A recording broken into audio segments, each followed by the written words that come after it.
Everybody say, praise the Lord. Let us open our Bible on John chapter 8, 31 and 32.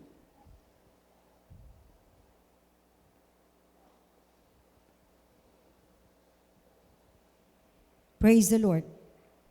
Then said Jesus to those Jews which believed on him, If ye continue in my word, then are ye my disciples indeed, and ye shall know the truth, and the truth shall make you free. Praise the Lord. Napaka-importante ang bawat salita ng ating Panginoong Hesukristo. Kung paano ang langit at ang lupa mag-fail, ang bawat salita niya hindi mag-fail. Bakit matawag natin na si Kristo Jesus ay siya yung Diyos? Sapagkat sinabi dito, if ye continue in my word. Hindi niya sinabi, if ye continue in the word of God. Hindi niya sinabi, if ye continue in the Holy Scripture. But sinabi niya, if ye continue in my word. Praise the Lord. Dahil siya yung Diyos na nagsasalita sa kanyang salita. Anong ibig sabihin, continue? It is not just reading, it is not just hearing. Pag sinabing continue, the keeping. Pag sinabing continue, the application. Pag sinabing continue, the doing. Yung paggawa natin, yung pag-apply natin. May mga tukso, may mga pagsubok sa buhay natin para tuksuin tayo ng jablo, para lapastangin ang kanyang mga banal na salita. Mas pinipili natin gawin ang kanyang sinasabi, ang kanyang inuutos sa buhay natin. Pag may mga pagsubok sa buhay natin, yung tinatawag na trials of life, pinipili pa rin natin ang salita ng Diyos. That we do not murmur, we do not complain, we do not question God, hindi tayo kumakapit sa patalim, hindi tayo nanghihina sa pananampalataya. Patuloy pa rin yung ating obedience, observation, application sa kanyang banal na salita. Yan ang ibig sabihin niyan. Continue.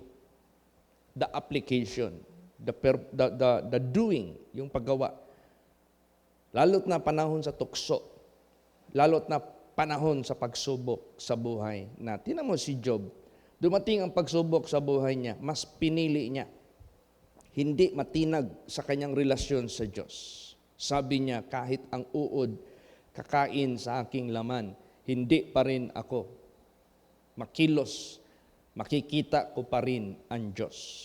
Ibig sabihin niyan, hindi ko ilalayo yung aking pananampalataya sa Diyos. Diyan pa rin ako patuloy maniniwala sa Kanya at maninindigan sa Kanya. Yan yung ibig sabihin niyan, continue.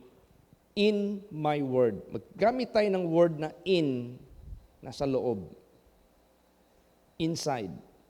Ibig sabihin niyan, kung magpatuloy kayo, Jesus said, in my word, huwag kayong lumabas sa salita ko. Huwag kayong lumabas. Pag sinabing huwag kayong lumabas, huwag nyo itong i-violate. Huwag nyo itong kalimutan. Huwag nyo itong i-set aside. Huwag. Kailangan manatili kayo in my word. Manatili kayo sumusunod sa loob ng aking kautusan, sa loob ng aking kalooban. At sinabi dito, then ye are my disciples indeed. Disciples means followers of our Lord Jesus Christ. Pero maraming mga disciples dito sa nakasulat sa Biblia na tumalikod sa ating Panginoong Hesus Kristo. Tumalikod. Kunti na lang ang naiwan. 12 na lang, nabawasan pa ng isa. So, ibig sabihin yan, patuloy lang tayo. Then ye shall know the truth, and the truth shall make you free. Kasi ang naging kapahamakan ng tao, because of the kasinungalingan ni Satanas. Kung wala tayong katotohanan, wala tayong weapon, wala tayong armas para taluhin yung kasunungalingan. Pag hindi naman natin paglabanan yung kasunungalingan, tataluhin tayo ng kasunungalingan ng dyablo, ang maghahatid sa atin yan, kamatayan naman din ng ating kaluluwa. Ano pala ang kasunungalingan ni Satanas? Sirain ng Diyos. Ano pala ang kasunungalingan ng Satanas? Ilayo ka sa Diyos. Ano pala ang kasunungalingan ng Satanas? Sa Kanya ka maniwala. Sa Kanya ka susunod. Pero ang totoo, sa likod, humahalakak siya pag ikaw ay napahamak. Because that is his objective. Kaya siya nagsisinungaling to deceive yung mensahe nung linggo. Paano niya i-deceive ang mundo? By the so-called counterfeit. So, ano ang katapat ng counterfeit? Katotohanan. Genuine. So, ito na ngayon. Ang salita ng Diyos ang magbibigay sa atin ng oportunidad sa katotohanan ng Diyos na magbibigay sa atin ng kaligtasan, kagawasan, o kalayaan sa pagkabiktima ng masamang espiritu. Yes, nandyan na yung kasunungalingan ng dyablo. Ang importante, hindi ka mabiktima dyan. Anong magiging daan ng ating buhay na hindi tayo mabiktima ng kasunungalingan ng dyablo? Yung katotohanan ng Diyos, na magpatuloy tayo within the Word of God, in observance, sa pagsunod nito ng buong puso. Praise the Lord. Tingnan natin yung ano ang purpose ng kasunungalingan ng dyablo. Basa, John 8:44. Praise the Lord. You are of your father the devil, and the lust of your father you will do. He was a murderer from the beginning, and abode not in the truth, because there is no truth in him. When he speaketh a lie, he speaketh his own, for he is a liar and the father of it. Yeah. Ano ang dala at hatid ng kasunungalingan ng dyablo? Death, the result of murder.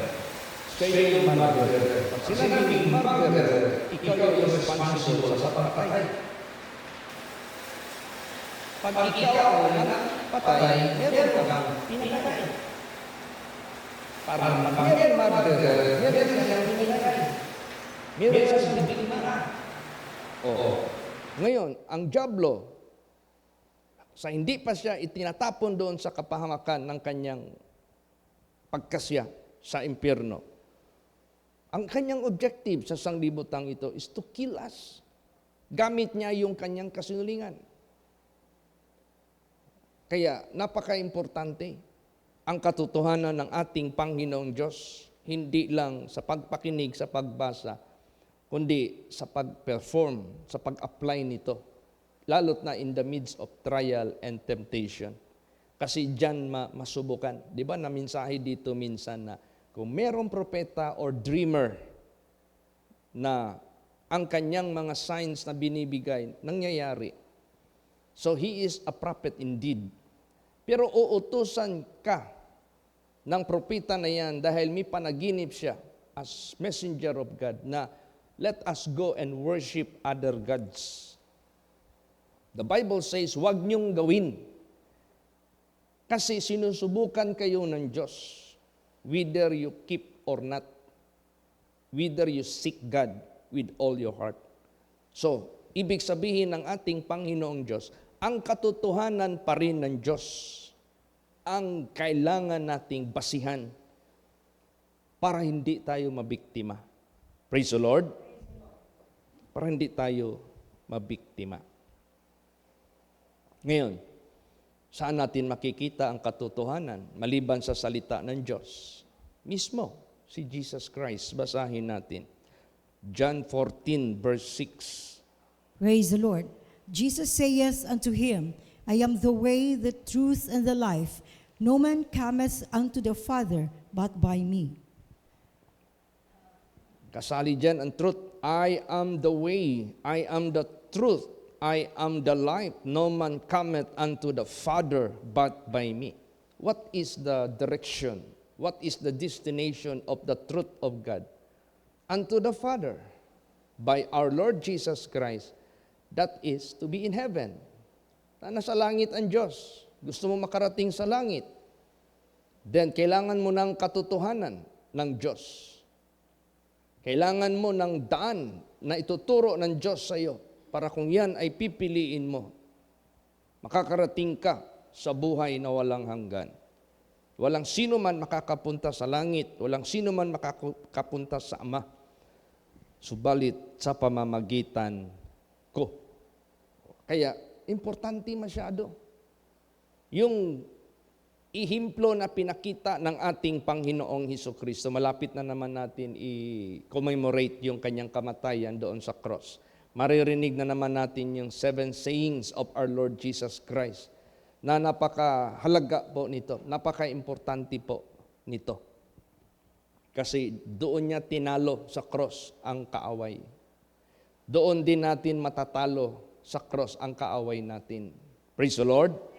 Para hindi na siya magkakaroon ng pagkakataon pang bumawi para tayo ay talunin. Alam mo, itong katotohanan ng Diyos, ito talaga yung maggabay sa atin, mag-lead sa atin.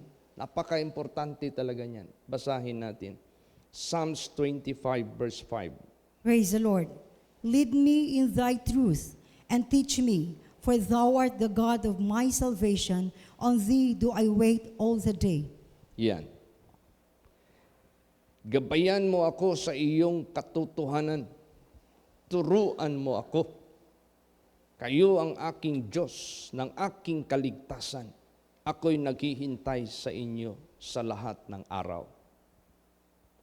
Naghihintay tayo sa lahat ng araw kung kailan siya babalik.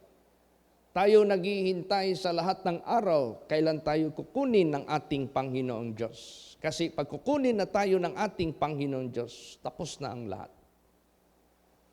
Tapos na. Pag natapos natin ang ating buhay sa sanglibotang ito, na hindi tayo lumabas sa katotohanan ng Diyos sa pag-observe po nito. The Bible says, he that shall endure unto the end faithful, you will be saved. Be thou faithful unto death, and you will receive the crown of life. Faithful to what? Faithful to the truth of God. Faithful to the word of God. Faithful to our Lord Jesus Christ. Praise the Lord. Ganon ka-importante. So we are waiting all the day, anytime, anywhere, kahit anong oras. Kaya, salamat tayo dahil ang Diyos, tinupad niya ang kanyang pangako na tuturuan niya ang lahat ng mga tao. Ang problema, ginawa ng Diyos yung pagturo sa katotohanan. Ang problema, may nakikinig. Lahat ba ang nakikinig? Lahat ba naniniwala? Lahat ba interesado? Lahat ba masaya para dyan? Basahin natin ang John 6:45. Praise the Lord. It is written in the prophets, and they shall be all taught of God. Every man therefore that hath heard and hath learned of the Father cometh unto me. Di ba? Maliwanag. It is written in the prophets that they shall be all taught of God. Ginawa ng Diyos ang hakbang, turuan tayo lahat. Ginawa niya. Paano niya ginawa? Tumawag siya ng mga tao na gagamitin niya. Isa dyan, si Pablo, mga disipulo, mga propeta.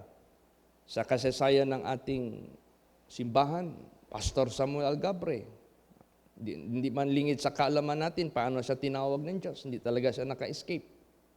Hanggang binasag yung mukha niya.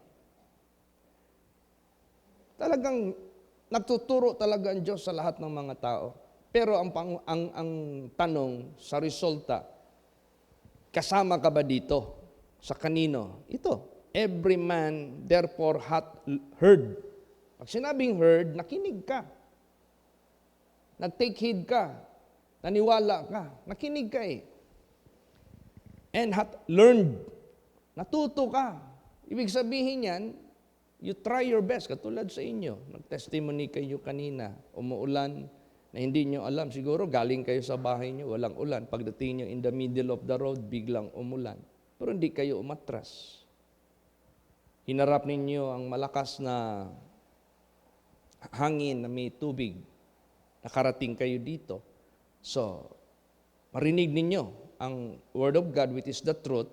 Then, pag narinig nyo yan, pinaniwalaan ninyo, inaccept ninyo, inanalyze ninyo, gimeditate ninyo, nag-commit ka sa sarili mo, sa isip mo, sa kaluluwa mo, Jesus, I will do it. I will obey it. So you are a person being learned and heard of the Word of God. Nakarinig ka, nagsikap ka makarinig, you are learned. So anong mangyayari? Learned of the Father, cometh unto me. Sila yung lumalapit kang Kristo Jesus. Alam mo anong privilege pag lumapit tayo kay Jesus? Anong sabi ni Jesus Christ? Him that cometh to me, I will in no wise cast out. Ano ang magtutulak sa iyo? Lalapit ka sa ating Panginoong Kristo. If you have heard, if you are learned out of the Word of God. Praise the Lord. Kung napakinggan mo at natutunan mo ang salita ng Diyos, kaya lumalapit ka sa Kanya, mapalad na which God calls to approach unto Him, unto God. Mapalad tayo na lumalapit tayo sa Diyos. Kasi hindi tayo mabibigo. Hindi tayo mapapahiyaan magpakailan pa man. He is ever living. He is ever powerful. Makapangyarihan ng ating Panginoong Diyos. Ang dami niyang ginagawa. Tingnan mo yung natestimonihan lang sa pamilya ni Yap Iping, si Susan Go. Natestimonihan ni Susan din, pero Tan. Lasya, natestimonihan. O ngayon, dahil ang Diyos nandito, kasama natin, tayo ay pinadala niya. So when they heard and learned the word of truth na na-preach doon sa kanila, naniwala sila, then, anong nangyari? They approached God. When they approached God, they were delivered. Kaya, pag sinabing, pupunta ka sa Kanya, you are bound to be saved. You are bound to be delivered. You are bound to be blessed. Praise the Lord. Hindi ka nagkamali sa iyong nilapitan. Hindi ka nagkamali sa iyong in-approach. Kaya napaka-importante malaman mo at marinig mo ang katotohanan ng ating Panginoong Diyos. Isa pa, madali nating ma-discern ang sino man tao na nagdadala sa salita ng Diyos. Whether siya ay pinadala ng Diyos o siya ay ginagamit ng Diyos o yung kabila ang nagpadala o yung diablo. Bakit? Binigyan tayo ng opportunity ng Diyos to have our very own Bible. Binigyan tayo ng opportunity ng Diyos to have resources to come into the sanctuary. Natutunan natin ang Kanyang banal na salita. Ngayon, pag ginagawa mo yan, ang salita ng Diyos, madali mong maintindihan ang pamamaraan ng Diyos at malalaman mo kaagad kung siya ay nagsasalita in behalf of the living God. Basta ginagawa mo. Pero kahit katotohanan pa ang binibigay ng preacher, hindi mo naman ginagawa, ano napapakinggan mo? So that is an indication, wala ka pang naunawaan sa buhay mo. Kasi hindi mo ina-apply sa buhay mo dahil wala kang naintindihan. Tingnan mo yung mathematics. Pag hindi naintindihan ng estudyante, kahit nagbigay na ang teacher ng given answer or example, pag hindi naintindihan yan, hindi niya masagot yung problema na sumusunod. Kaya sa buhay natin, kailangan makinig ka, gawin mo. Pag ginawa mo yan, na-experience, na-encounter mo ang katotohanan ng Diyos, hindi man pwede na sumunod ka tapos failure yung buhay mo. Sumunod ka tapos hindi sinagot yung prayer mo. Sumunod ka tapos walang nangyari na fulfillment ang promise ng Diyos. Sinungaling ang Diyos? Patay ang Diyos? walang kabuluhan ang salita ng Diyos? Hindi ho ganon. Sino man nakikinig sa salita ng ating Panginoon Diyos at ginawa ito, sigurado yan, mag-take effect yung mga pangako ng Diyos. So kung mag-take effect yung pangako ng Diyos sa buhay mo, you will experience or encounter with God. No? Ma-encounter mo ang Diyos sa buhay mo. So lahat ng mga salita ng Diyos na sinasabi dyan, madali mong maintindihan. Bakit? Unang-una, dahil ginagawa mo yan, ma-experience mo ang pagtatapat ng Diyos sa buhay mo. So yung pananalig mo sa Diyos, hindi na alanganin. Acquainted mo na ang Diyos, kilala mo na ang Diyos. Kilala ka na ng Diyos na sumusunod sa Kanya, kilala mo na rin ang Diyos na tapat. So ngayon, dahil meron na kayong ugnayan sa isa't isa, lahat ng sinasabi ng ating Panginoon Diyos sa salita niya, kung sino ang gagamitin niya, madali mo yan maintindihan at ma-discern kung yan ba'y sa Kanya o hindi.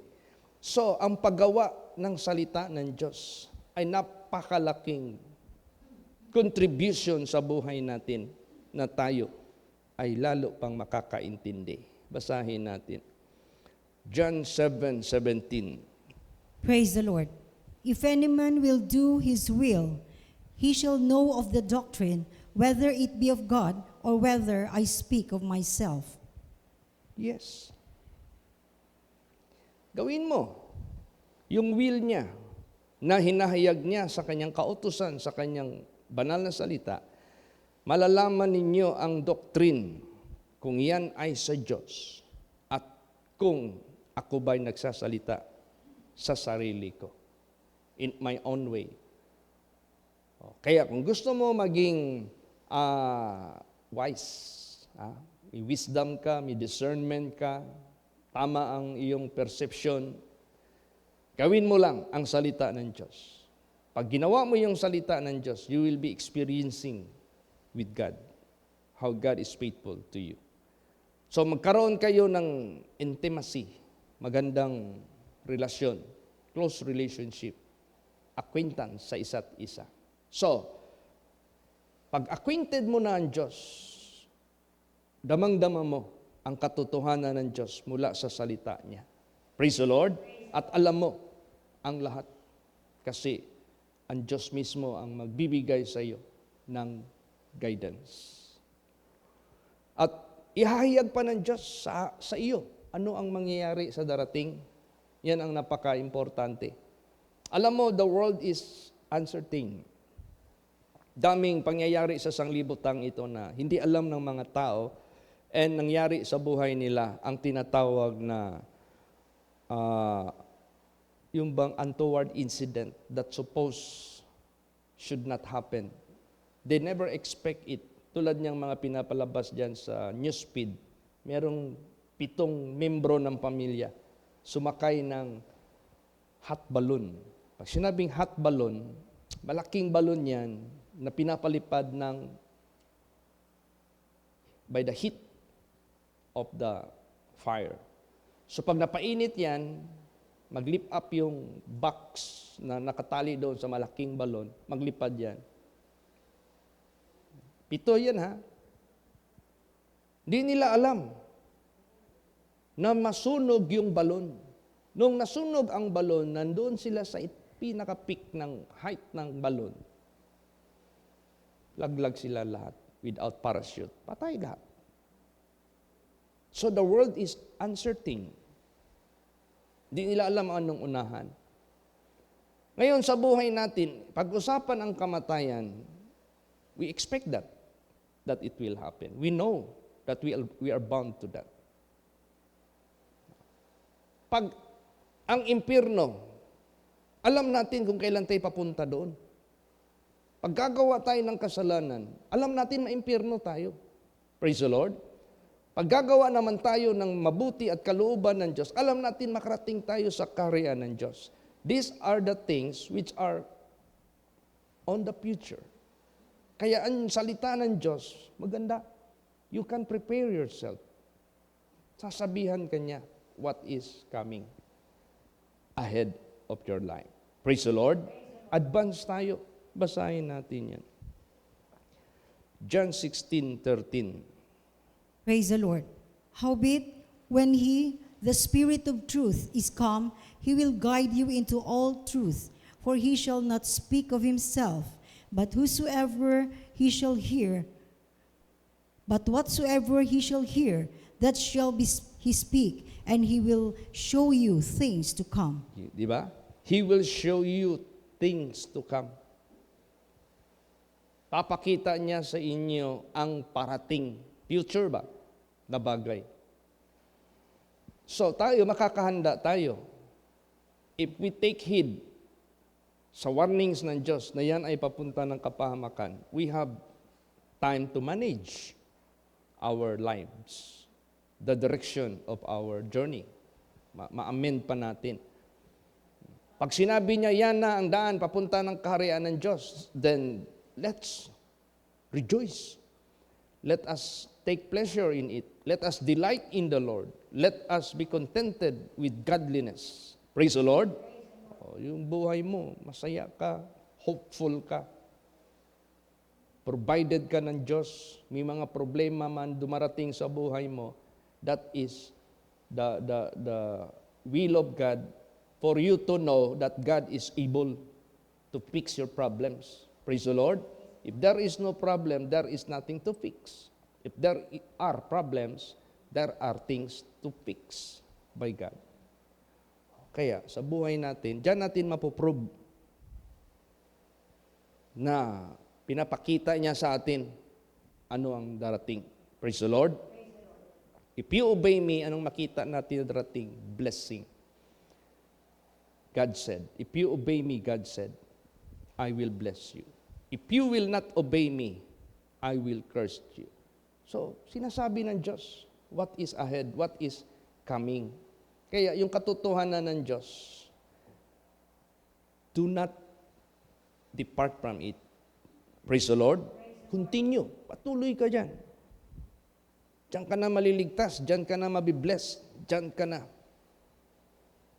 tatanggap ng mga pangako ng ating Panginoong Diyos. Pero itong katotohanan kasi, marami ba sino yung binato dito hanggang namatay dahil sa katotohanan? Di ba? Sino yun? Stephen? Binato siya, masakit. Si Jesus, gustong patayin dahil sa katotohanan. Si Paul was persecuted dahil sa katotohanan. The 12 disciples, except Judas Iscariot, pinatay, murdered to their martyrdom because of the truth. So, ibig sabihin yan, ang mga tao ngayon sa sanglibutang ito, hindi lahat naliligaya sa katotohanan. Some of them hate the truth. Basahin natin. Sino ang makabenefit ng katotohanan ng Diyos? Psalms 25:8 and 9. Praise the Lord. Good and upright is the Lord. Therefore will he teach sinners in the way. The meek will he guide in judgment, and the meek will he teach his way. The meek, sila yung makabenefit. Sila yung mabigyan ng guidance. Kasi ang meek kasi, madali mong mapag-angkin sa pagkakamali at madali mo sila mapagpasisi, madali mo sila mapatalikod sa kasalanan. Pero yung proud, na kung tawagin, mahirap yun. Kasi laging nakatingin sa sarili nila, sila yung tama. Laging nakatingin sa sarili nila, sila yung mas okay, mas mabuti. So, they prefer to choose their own choice sa sarili nila rather than the truth of God. Mahirap yan. Ang daming mga tao ngayon sa sanglibutang ito. Isubo mo na yung katotohanan ng Diyos, sinusuka pa. Isubo mo na yung katotohanan ng Diyos, pipiliin pa yung kasunlingan ng dyablo. Isubo mo na yung daan ng Diyos, pipiliin pa rin yung daan na malawak. Isusubo mo na yung daan ng papunta ng kaligtasan, doon pa rin dadaan sa kapahamakan. What is the reason? Because they have no meekness. Pero kung meek yan, Madali yang maturuan. Kaya anong sinabi dito sa Proverbs 1:23? Praise the Lord. Turn you at my reproof. Behold, I will pour out my spirit unto you. I will make known my words unto you. Yan. Sino man yung magpasaway, di ba yung meek? Turn you at my reproof. Behold, I will pour out my spirit unto you. See, privilege yun.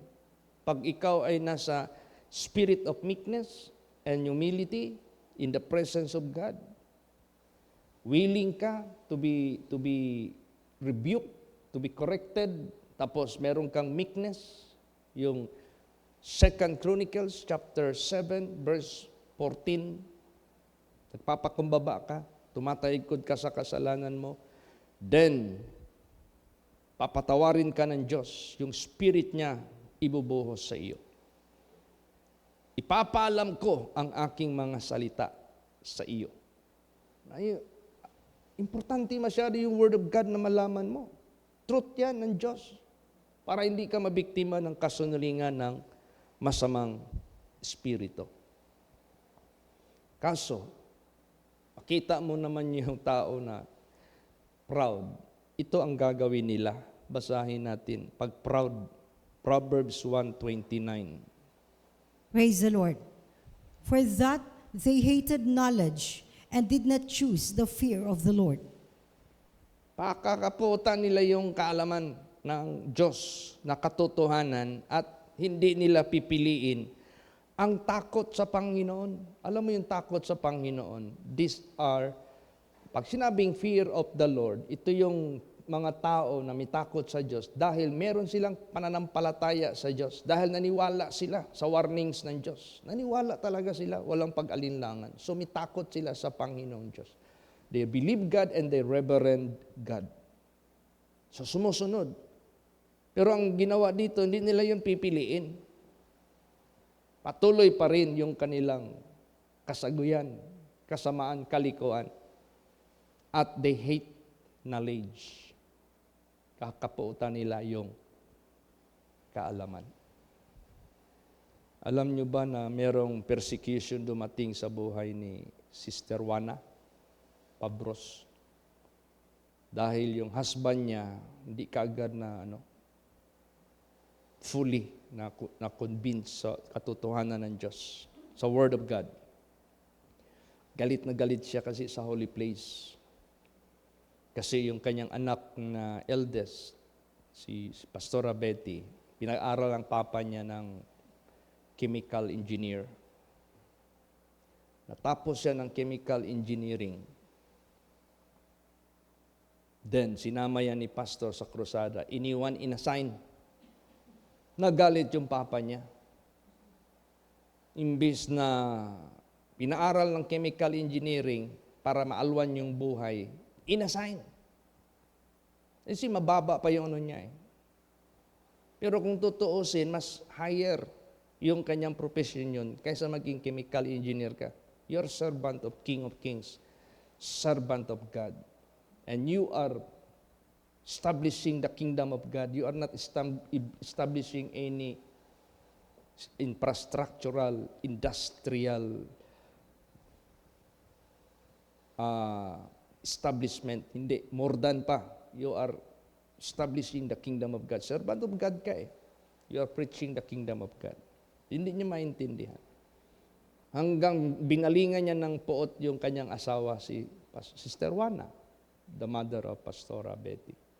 Dahil sa galit niya, sabi niya, walang kabuluhan yung ginagawa niya dyan sa holy place na yan. Para hindi ka na makasimba, ang ginawa niya, sinunog niya yung puti na pangsimba at kasama na ang Biblia ni Sister Juana. Nung sinunog niya ito, akala niya si Sister Juana hihinto na sa pagsimba. Pero dahil si Sister Juana hindi nayanig sa kanyang pananampalataya at natutunan niya sa salita ng Diyos, hindi siya lumabas within the truth of God. Kaso ang katakataka na nangyari, nung winalis na yung mga damit na nasunog, sa ilalim doon, nagtaka ang kanyang husband. Yung Bible, buo pa. Yung Bible, ni isang page, walang nasunog. Praise the Lord.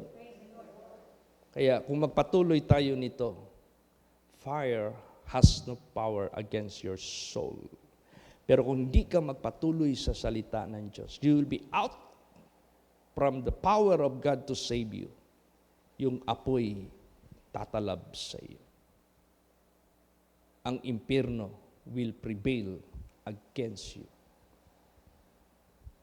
Meron tayong pastor na nag-backslide tapos binalik kasi inatake sa puso.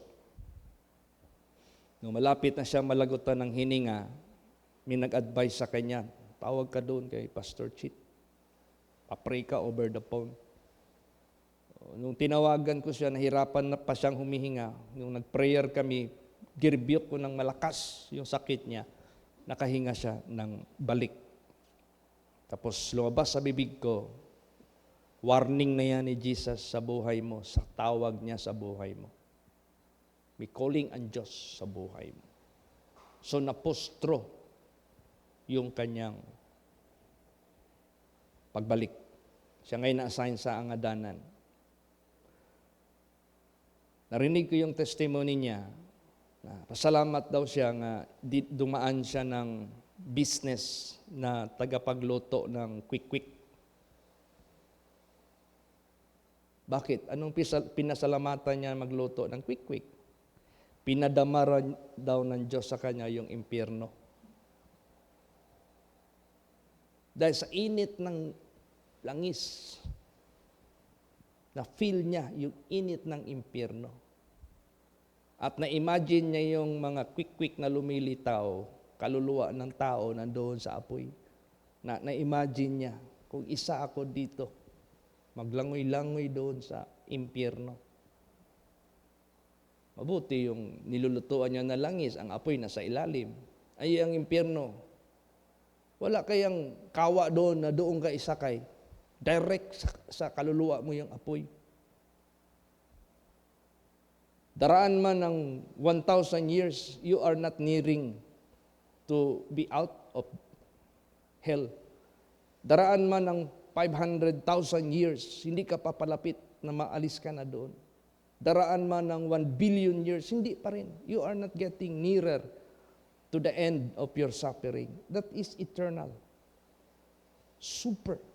Kaya itong katotohanan ng Diyos, hindi mo mapagpalit yan. Kasi that will set you free to be in hell. Yan yung magpapalaya sa iyo sa kasunungalingan ni Satanas. Ang kasunungalingan ni Satanas, it will equivalent to hell yan.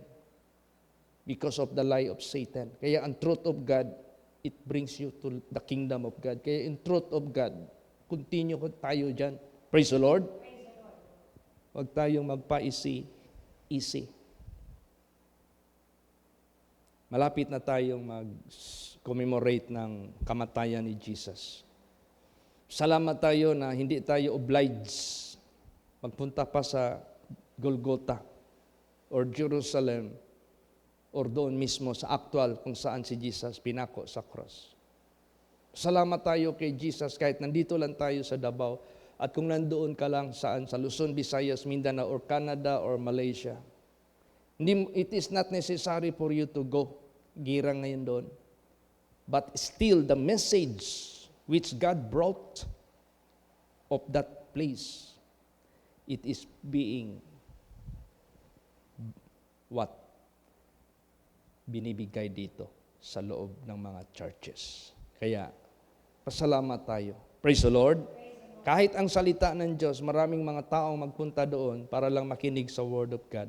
Pero ginawa yan ng Diyos to all places. You are like also have gone. Parang nakarating ka na rin doon. Kasi the voice of Jesus that you can hear actual of that place, you can still hear it in this place. Kaya malapit na natin yan i-commemorate. Basahin natin yan. Isaiah 2 verse 3. Praise the Lord. And many people shall go and say, Come ye, and let us go up to the mountain of the Lord, to the house of the God of Jacob, and he will teach us of his ways, and we will walk in his paths.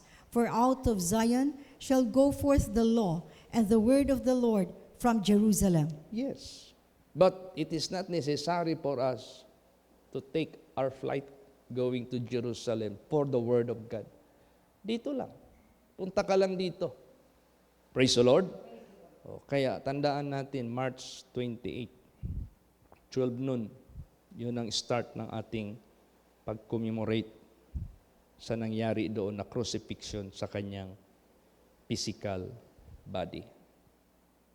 So itong Word of God, yung truth of God, ito yung magdadirect sa atin. Kung liliko ba tayo sa kaliwa o sa kanan. Ibig sabihin yan, binibigyan tayo ng Diyos ng clear direction na ang end niyan, sigurado, sa kanyang dakilang kaligtasan. Basahin natin. Isaiah 30:21. Praise the Lord. And thine ears shall hear a word behind thee, saying, This is the way, walk ye in it. And when ye turn to the right hand, and when ye turn to the left. Yes. So pag patuloy ka sa within the truth of God, which is the Word of God, yan yung sinabi ni Jesus, if ye continue in my Word. Pag sinabi ni Jesus, in my Word, that is the Word of God, because Jesus is God. Hindi niya sinabi, if ye continue in the Word of God, in my Word, because He Himself is God. Praise the Lord. Then ye are my disciples, indeed ye shall know the truth, and the truth will set you free from being victim of the lies of Satan. Pag biktima ka ng kasinungalingan ng diablo, don't expect you will go to heaven. You will be going to hell. Pero pag napalaya ka sa kasinungalingan ni Satanas and you continue therein, 100% asahan mo yan. Makarating ka sa kaharian ng Diyos. Alam mo na. Kasi isasabihin ng Diyos sa iyo what is coming. Praise the Lord. Ano yung parating. Ngayon, sa buhay natin, may napansin kayong mga balita ngayon na gagawa ng highway dito. Madadaanan ng takunan. Galing ata yan sa Inawayan ba yan? O Sirawan, Turil, gagawa ng highway ang Davao City. Passing through Takunan hanggang doon sa Twin Tunnel. Diretso na yan sa Panabo. Para hindi ka na magdaan sa syudad, mabilis. So meron tayong highway. First time in the history, meron tayong expressway sa Davao. Kasi kukuralin yan ba, yung bang exclusive yan, tapos sa unahan meron toll gate. Bayad tayo doon. Pero expressway, mabilis, yung takbo mo. Maganda yung pagkagawa, secured. Puro mabilis, walang mahihina doon, bawal ang mahihina doon. O ngayon, sa spirituality natin, lahat tayo, dapat mabilis tayo in terms of the truth of God. Huwag kang magpahina-hina sa panahong ito. Praise the Lord. Kasi ang diablo, mabilis, tapos ikaw mahina, di ma-overtaken ka. Dapat mas mabilis tayo kaysa operation ng masamang espiritu. Para thousands of miles away, malayo siya sa atin. Malayo tayo sa kapahamakan, malayo tayo sa deception. Kaya dito tayo magpalapit sa katotohanan ng Diyos para tayong nilagyan ng highway ng Diyos. Praise the Lord. Basahin natin Isaiah 35 verse 8. Praise the Lord. And an highway shall be there, and a way, and it shall be called the way of holiness. The unclean shall not pass over it, but it shall be for those, the wayfaring men, though fools shall not err therein. Yes. Highway. Exclusively for the holy people of God. Bawal doon ang mga unclean. Bawal doon ang mga paggalagala na mga taong buang. Yung ganon. Kapag sinabi mong wayfaring men, ito yung mga taong wala nang may-ari. Hindi na kayang i-hold ng pamilya kasi walang direksyon. Pakawalan na lang. At saka yung mga fools, siyempre, pareho lang yun sila, shall not err therein. Hindi sila magkakamali sa lugar na yan. They are out. They cannot be in that highway. Kaya tayo, pag sinabing highway, mabilis tayo sa way of holiness. Praise the Lord. Sa katotohanan ng ating Panginoong Diyos. Doon tayo mabilis. Kaya i-pray natin ngayong gabing ito ang success ng mga choir preparations at saka yung mga speakers. Nabigay na sa kanila yung assignment nila ng saying na i-handle nila. Let's pray to our Lord Jesus. God will give all of us the message which is from heaven. Amen. Praise the Lord. Then after that, magkakaroon ang mga young people ng spiritual retreat. Bakit importante yung mga young people, mga children natin, ma-maintain yung kanilang spirituality? Basa. Isaiah 54 verse 13. Praise the Lord. And all thy children shall be taught of the Lord, and great shall be the peace of thy children. Yes. Gusto mo na ang mga anak mo maging mapayapa ang buhay, hindi magulo, hindi makasama sa hold up, hindi makasama sa drug session, hindi makasama sa mga maling direksyon. Alam mo yung buhay ng mga children na mapasama sa grupo, saan sila pinupulot? Kung hindi man sa puninarya, kulungan, dalawa lang yan.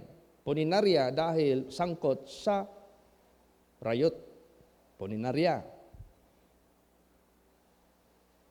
Prisuhan dahil sangkot sa mga illegal na mga activities, such pagnanakaw, pambabastos, lahat kung ano yung mga criminality. Para mapayapa yung mga anak natin, yung buhay nila, desente, may kaligtasan sa parating na panahon. Anong sinabi dyan? All thy children shall be taught of the Lord. So what is the purpose, the spiritual retreat? Para maturuan ang mga children. Praise the Lord. Hindi ko pa nakausap si Pastor RJ ano ang finality ng kanilang venue at saka schedules. Balita ko una sa Davao, then may i-assign doon sa Pangauan, may ma-assign doon sa Parting Oriental. Samantalang ang Luzon, ganon din kung saan sila magtipon-tipon. Patuloy.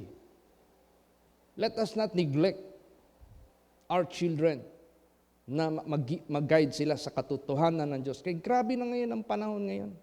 Dami ng mga parents ngayon na malungkot ang buhay dahil sa kalungkutan sa nangyayari ng mga anak nila. Nalihis ng landas kasi hindi na guide ng proper guidance. Walang ibang makapagbigay sa atin ng proper guidance. Kasi yung hindi nakikita ng masamang espiritu, he is the one who is working for the destruction of the people and the children. Here comes Jesus Christ, the truth. Siya yung mag-i-establish sa atin at sa ating mga children sa kaligtasan at sa dissenting buhay sa mundong ito. Praise the Lord. Kaya yan ang i-pray natin. Nalalapit na commemoration at itong spiritual retreat. And all thy children shall be taught of the Lord, and great shall be the peace of thy children. Aanihin nila ang magandang pamumuhay. Peaceful. Alam mo, pag peaceful, hindi problematic yung mga bata natin. Peaceful because they have all the privileges, blessings from God. Dahil promise yan ng Diyos. Amen? Praise the Lord. Hindi tayo mamumroblema sa ating mga anak. Kaya sa prayer meeting na ito, i-pray din natin ang ating bansa. Kasi parang malapit nang matutupad yung revelation ni Jesus na magkaroon ng kaguluhan sa ating bansa. Kasi habang nag-o-observe ako sa mga balita, hindi sinasagot ng ating gobyerno ang mga nilalantad ng mga nakakita, personal knowledge sa mga korupsyon na nangyayari. They cannot answer directly. So meaning to say, pag hindi mo masagot yan directly, Meron kang involvement dyan. Kung wala kang involved dyan, bakit di mo ma-answer directly? O kaya ngayon, dumarami ngayon ang mga personalities na nagjo-join na support. Kasi ang layunin is the future of our country, the future of our children. Kaya kung hindi yan masugpo, ngayon puro na lang sinungaling na lang kinakalat nila. Puro na lang sinungaling. Bakit sinungaling? Pag mag-post ka ng kasinungalingan, merong mga nakakaalam sa katotohanan, sila yung mag-i-expose. Kaya ang kasinungalingan ng dyablo, siya yung kinakalat niya. Pasalamat tayo kay Jesus, He is the truth. Dito tayo magpakalakas kay Jesus. Praise the Lord. Kaya isali na rin natin, i-pray ang ating bayan, ang ating bansa, na hindi na ito tatagal. Lolutasin na ito ng Diyos. Kahit hindi na tayo magmarcha doon, magsigaw doon, kung ano-ano. Let's pray. God, malaki ang kanyang magagawa dito. So, pray for our country, pray for our coming. Hindi na tayo magpunta doon sa Jerusalem, maririnig natin yung death of Christ at the cross, yung message niya, 7 palabras, then yung coming na spiritual retreat ng mga kabataan. Praise the Lord. At nagsimula na rin ng ating mga officers to discuss about our preparation for the coming June 15. Ilang buwan na lang, March na tayo. April, May, June. 3 buwan na lang ang preparation. Let's pray because our God is the provider and the wisdom. Para lahat challenges na ating inarap, God will turn it into blessing. Praise the Lord. Huwag tayong huwag nating i-skip yung mga challenges. Kasi lahat ng mga challenges na nangyari among the people of God here in the Bible, it turned into blessings and victory. Yan. I-pray natin itong mga bagay na ito. Amen? Praise the Lord. Magsitayo po ang lahat.